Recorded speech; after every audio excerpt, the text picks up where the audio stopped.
Hi everyone, I'm Michele Tracy Berger. I'm a scholar and creative writer, and I live in Pittsboro, North Carolina.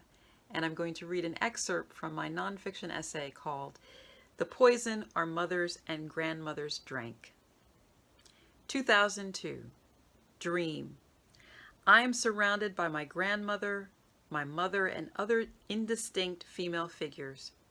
They are dressed in ceremonial blue and white tunics, and we are pressed together on the concrete walkway outside the second floor of my Oakland apartment building. I pay attention to my dreams. They are a night rhythm that feeds my waking life.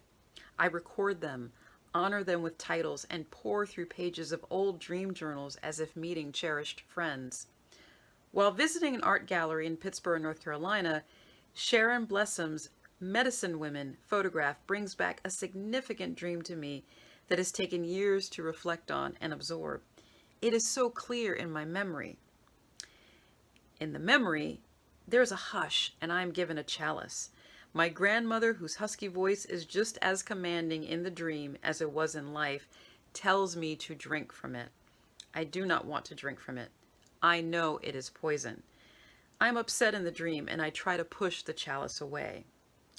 So I search for the precise description of this dream, knowing it is buried somewhere in my 12 journals, which chronicle my move from the West and much of my 8.5 years in North Carolina.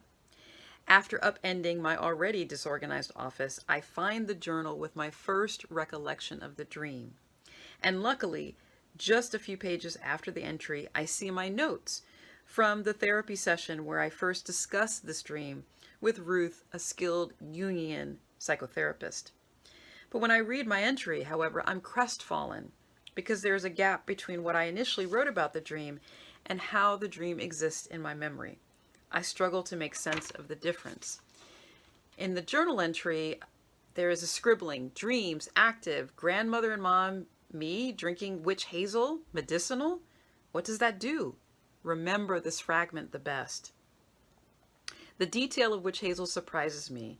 The sharp smell of witch hazel has faded from my memory of the dream. Why didn't I remember that witch hazel was what they offered? I know witch hazel well. In my mind's eye, I see the tall bottle's red and black label. My mother used it for everything, just like poor other urban women did in my neighborhood. She'd sprinkle it on cotton balls and rubbed us down with it for fever, or to take the sting out of a bruise, or as an astringent to dry up a pimple. I wonder about the symbolism of witch hazel. I know it is a significant medicinal plant, but nothing comes to me.